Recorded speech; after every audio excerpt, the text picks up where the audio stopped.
everyone, and welcome to the Talent Game podcast. I'm your host, Joe Burridge, and with me today is Liat Barer. Welcome to the podcast, Liat. Thank you, Joe. You pronounced it perfectly. Yeah, I was just about to double check. I know we did practice somewhat ahead of time, so I'm glad I got it right. But for our listeners who don't know who you are, please go ahead and introduce yourself. Sure. So I'm Liat, VP product at Odeeo. We'll probably talk about it in as a part of the conversation, but Odeeo is a mobile monetization company, and we're focused in doing audio ads within mobile games. I'm here at the company for 3.5 years. That's basically the beginning. I've been in ad tech for more than a decade, I'm ashamed to say. I'm a mom of 2 kids, beautiful kids, and that's me. Oh, great, yeah, and also just to say, so that's Odeeo, spelled Odeeo, because when you say it quickly enough, it sounds like audio. But yeah, I put that request out to the Play Ventures portfolio, being like, hey, who wants to be on this podcast? And so you and your team got back quite quickly on that. So no, it's great to have you on here and to talk about that. Also intrigued to know your 2 kids. Are they boys, girls, or a mix of both? I have a boy, he's 4 years old, and a girl who is 10 months old. Oh, okay. Well, congrats on the newest edition coming up to their first birthday. Well, technically second birthday, should I say? Yeah. True. She already had her first. Yeah, I have 3 girls, so 3 girls, amazing. Yeah, it's good times. But hey, we're not here to talk about kids and stuff. We're here to talk about talent and video games. So on the second one of those, I'd love to hear what are you playing right now, if anything. Yeah, so I'm from based on everything that I do, even like on my day-to-day, like I'm seeing so many mobile games. I'm more a mobile gamer, less of a video gamer. So less in the console. I love casual games. That's my sin, right? Like that's my little enjoyment. Middle of the night when I have to wake up for the kids or something, like, to do the Candy Crushes of the world. So I, from time to time, see the developers and the publishers that we're working with here, and I get addicted to their games. So I love anything that's like from this area of gaming. Yeah, I'm though most of my time goes into console gaming. Yeah, that's what I love about mobile. Just being able to dabble, try out new things, especially like casual, hyper casual, just jumping in, trying out something, jumping out. But 100%. Yeah, There's always something new. Yeah. And any innovative mechanics as well. My team are constantly being like, Joe, check out this, Joe, check out that. So I like that you have a similar sounding team. My game that I always have installed though is Marvel Snap, which I guess is described as a hardcore game. Anyway, it's a PvP card game, so I can't get enough of that. So yeah. Cool. So how did you get into the games industry? Because Odeeo is your first step into games. So how did that all come about? Yeah. So I've been in ad tech for, as I said, like over a decade. So I've done a lot of positions, not only in product, but also like in business and client management, on the ad tech industry and specifically in mobile monetization companies. So I'm very much from the space of monetization and understanding the economics of monetization within apps. And of course, games was always a part of it. And when I joined Odeeo, one of the things that I loved most about the idea is how gaming focused it is and how much it is gaming appropriate, because gaming is the biggest form of entertainment out there. And today, when you talk about mobile games, literally everyone is a gamer. It's very different from, the video games or the hardcore games where the persona, like who you're approaching to. like when we're talking to advertisers, for example, and we're telling them, we have mobile gamers, everyone is a gamer. So it can be my kid, it can be my grandmother. So it's super interesting to be a part of something that is so broad and so well adopted in the entertainment of the world. And that's also what I really loved about this idea and this product, that it's very game oriented, and that I can also learn a lot about this industry as a part of it. Yeah, fantastic. And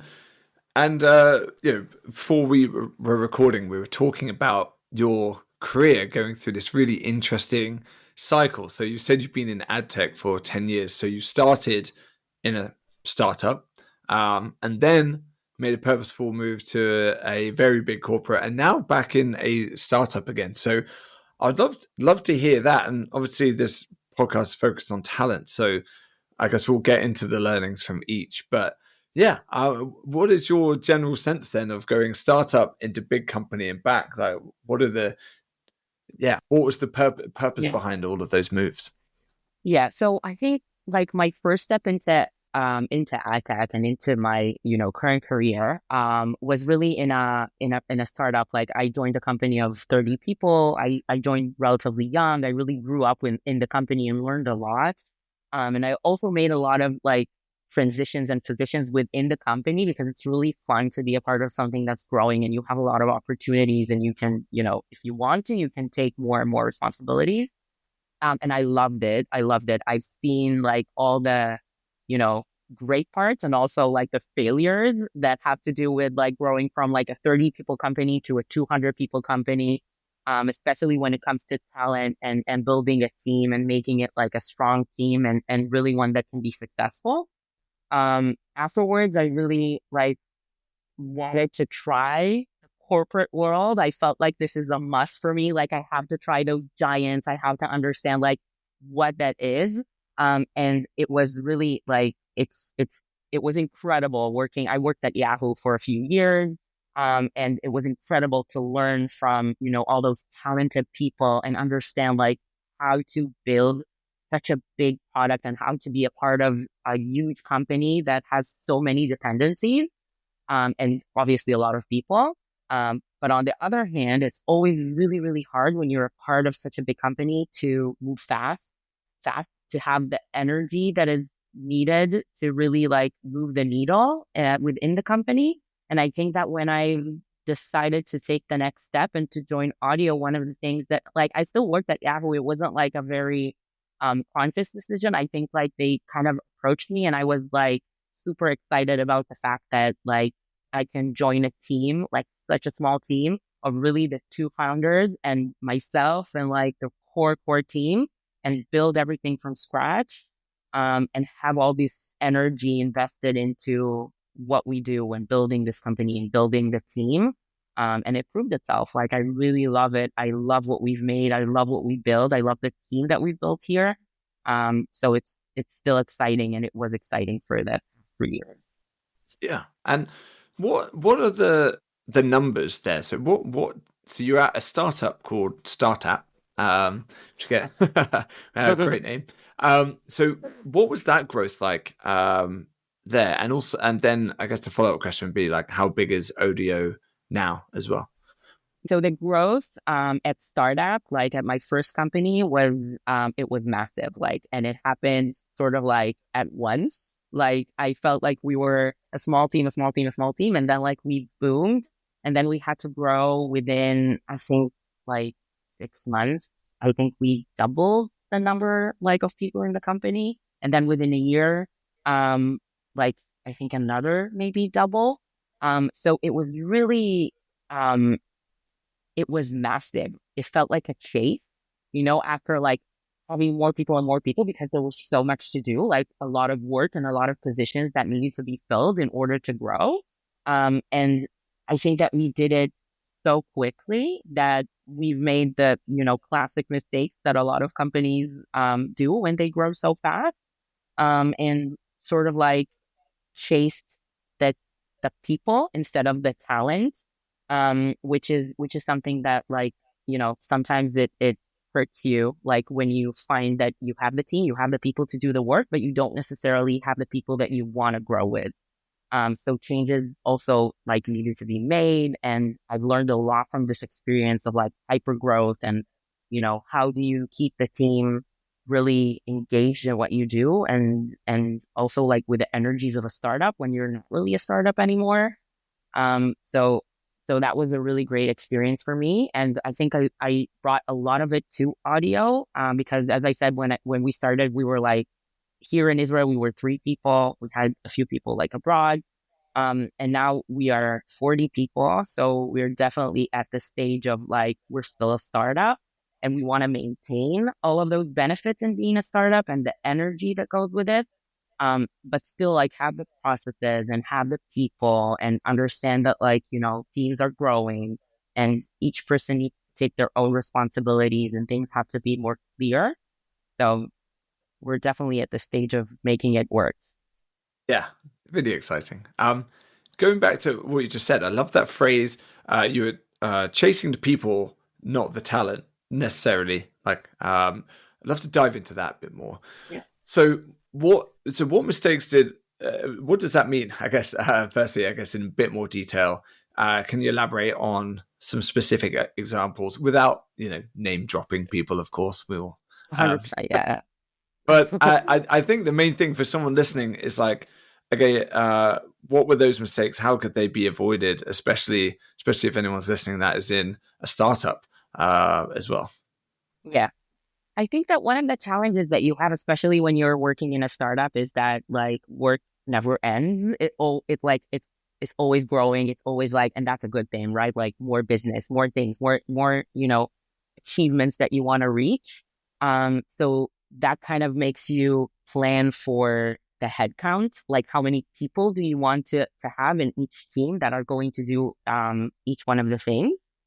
But sometimes when you think about like the amount of people that you need, you kind of forget about who are the people that you want to have in those positions. And I think that sometimes it also makes you compromise because you want to move fast, you want to recruit fast. But then on the other hand, you don't want to compromise on the people. You don't want to compromise on the character. You don't want to compromise on bringing talent versus bringing someone that is like really, really good on paper and has, all the right, let's say job experience or all the right elements. But like at the end of the day, he doesn't or she doesn't bring like what you actually need for the position or for the company or for what like the structure of the team. Because you need to always think like you're building a family. You're not only building, a team of employees, you're building also like a social structure that needs you always need to keep that in mind, and you need to make sure that everything fits and that the energy level is kept at how you want it to be. Yeah, I really like that answer. In fact, it reminds me of some of the lessons I'm teaching founders in our portfolio, and that compromising in hiring is fine. In fact, it happens more often than not, I would make the claim. 100%. But compromising on things like, or at least weighing up pros and cons between things like location and skill set. So, okay, if this person is a fantastic cultural and values fit for the company, but they are lacking these skills, are there other people in the company that can offset that? Can you change team structures? Can you But teach never, them? Like, yeah, is this something that you can overcome? Right. yeah, exactly. But not, but I really like your point, like not compromising on the values and the, like you put it, the social structure. And if you are thinking of it like building a family, bringing in that one toxic hire can destroy all of that, regardless of if they have all of the skills that you wrote down in the job description.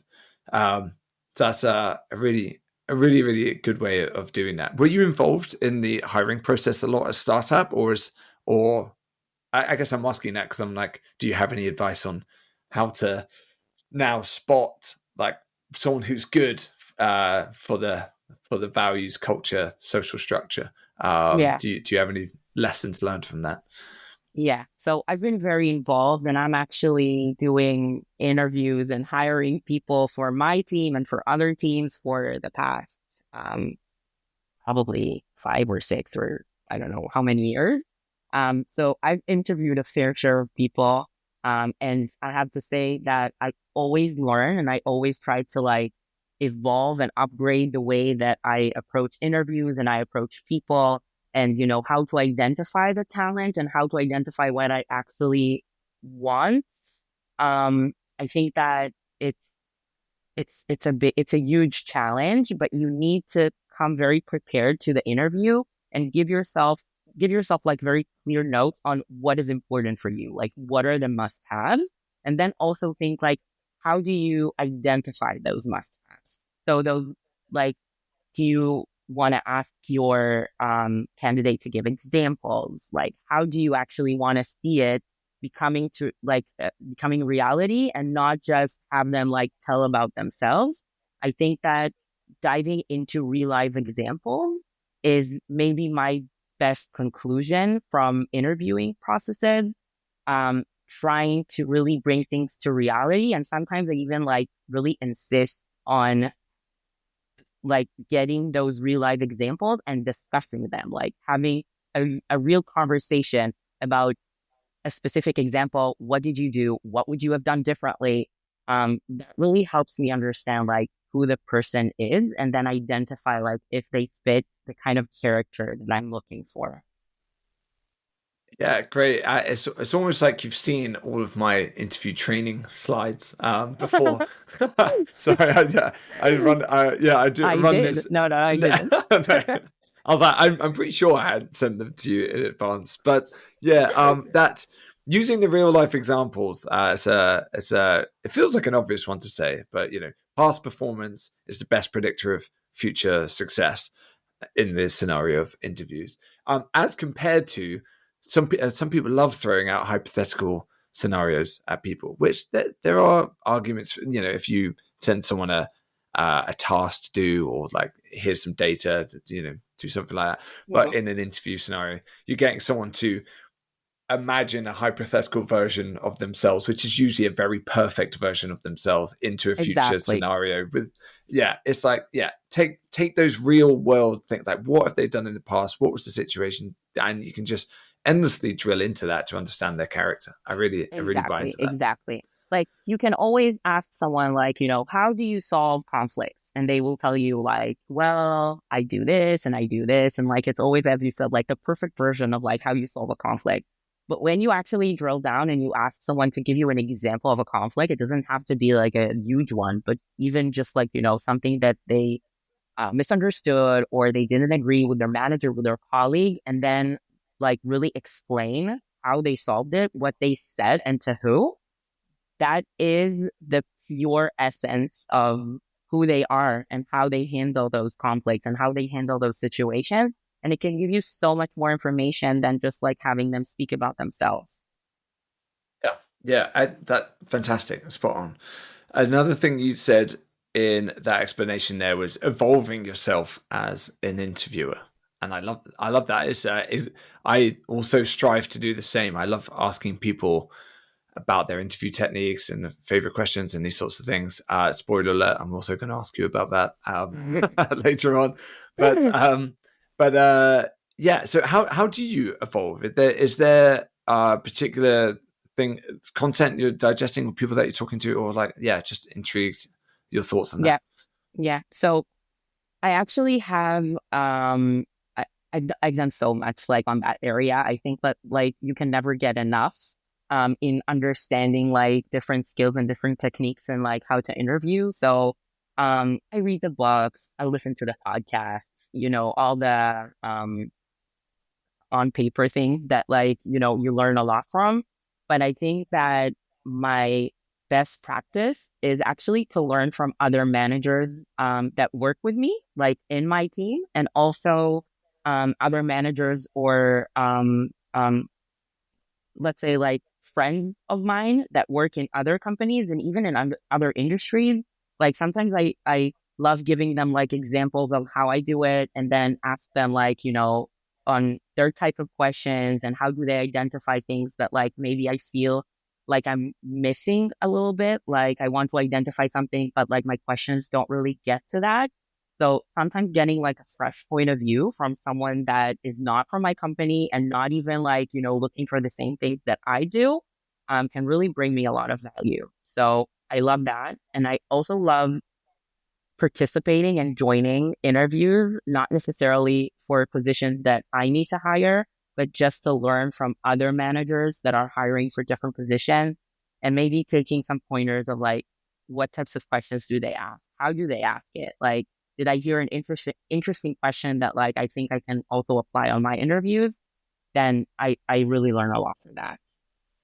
Yeah, that's why I think pair interviewing can be really 100%. valuable, especially if you're paired up with someone who's a very different personality type from you and hears things slightly differently or asks things slightly differently. I think, the amount of times I've spoken to people who I'd say have a growth mindset, they accept that they're not perfect. They're always evolving, always learning, exactly like the example you just gave just now. But with interviewing, they can suddenly be like, I've been interviewing for 20 years. I know what I'm doing. Thanks, Joe. And I'm like, hey, I've been interviewing for a long time as well, but I'm not going to say I have all the answers. I do not fully understand the entirety of the human race's psyche. So of I course need not. to. And even after 20 years, and even being Yeah. like the most experienced person, right? Like in interviews, you always like you have to accept it that like you will not be correct or not be like, 100. Like you won't have 100% conversion, right? Like it's not like you're gonna hire and then 100% of the people that you hire are gonna be perfect match. And you always need to think like, what could I have done better to understand and not to make the same mistake again? It's also people, right? Like people are always evolving. Things are always evolving. You can always learn new things when it comes to like insights about people. So it's Yeah. a never ending learning process. Yeah. You ask the same question to 1,000 people, you get 1,000 different answers. It's like you have to extrapolate Exactly. the values and the answers for that. I love that. Hey, going back to switching gears slightly and going back to that career shift when you startup, large company, startup. What surprised you most about like going into a large company? Because you've gone back to a startup, so I'm going to assume you like startups, right? So, so what surprised you the most about from a talent perspective? So it could be like team culture, interviewing, even when you're at Yahoo. Intrigued to know like how you felt the biggest differences were from startup life, other than the pace, which you've mentioned already. Yeah. Yeah. Well, I think that first of all, Yahoo had the like really one of the best teams that I've seen. Like the people are really, really great. And I think they invest a lot in bringing talent and maintaining the talent. And I think that like you sometimes see people there that work for years and years and years, right? Like they kind of like keep at the same company. Sometimes like they change positions, but they have all this like knowledge and they're a core point of information. I think that like the skill sets that you need for being really, really good in a corporate is very different than the skill set that you need in order to be very, very good in a startup. Yeah. So if I'm, putting my finger on like the main differences is on a corporate, you need to be very patient. You need to know like how to move a lot of pieces to come to work together and to actually bring a project to done and also be very patient about it, right? Like to work within this politics of the organization and like, know to push your ideas and concepts in a way that will be accepted by everyone that needs to accept it. So it's a very like project management kind of skill that I think that is like priceless in a corp organization.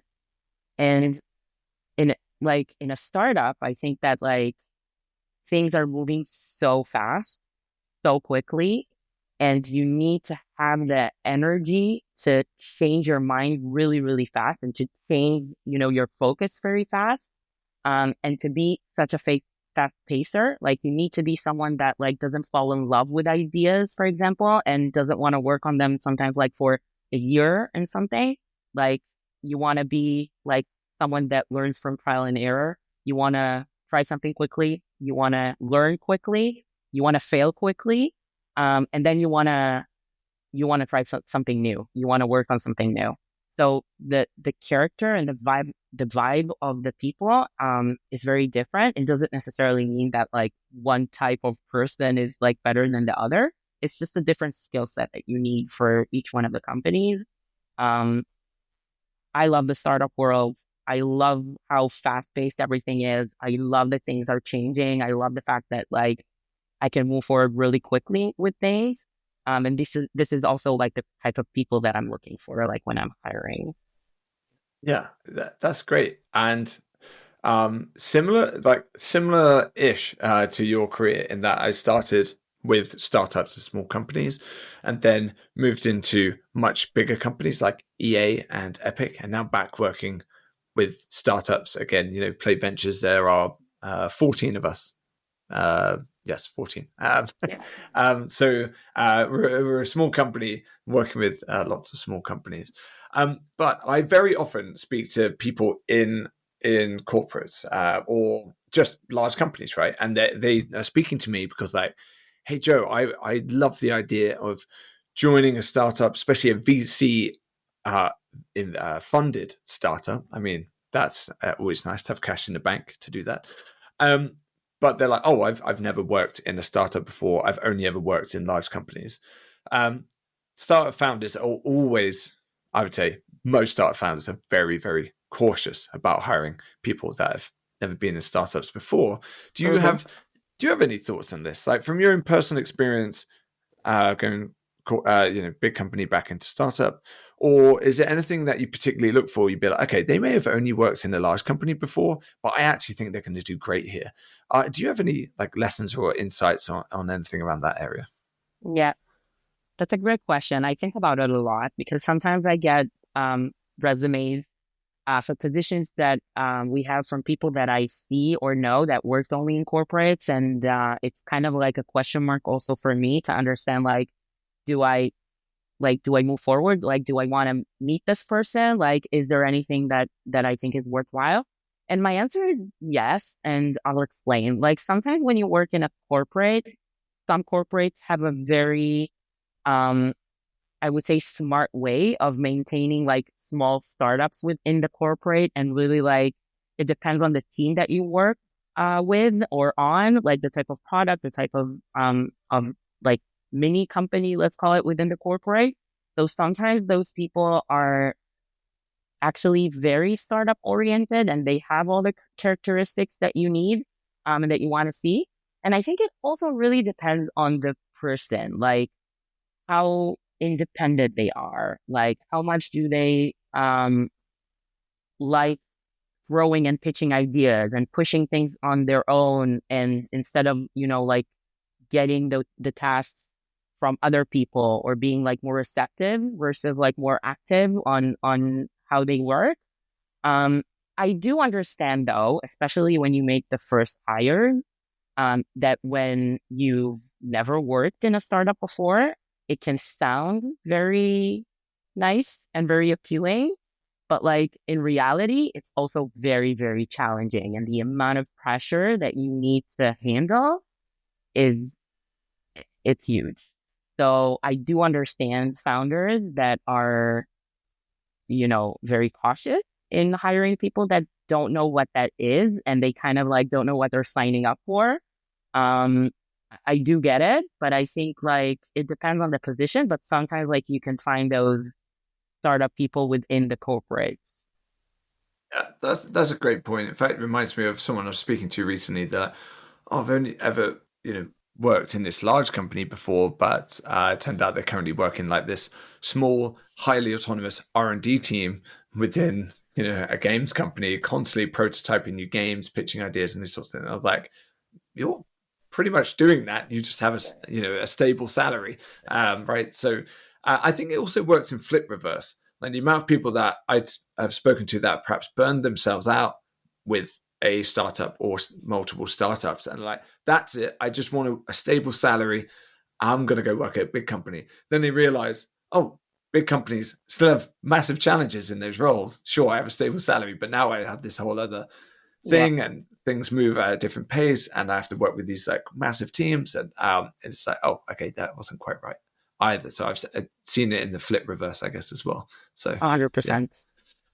Cool. Well, hey, we are approaching the end of the podcast here. I've really been enjoying hearing all of these takes, especially the takes between like the things to look for, things to avoid, and scaling your company.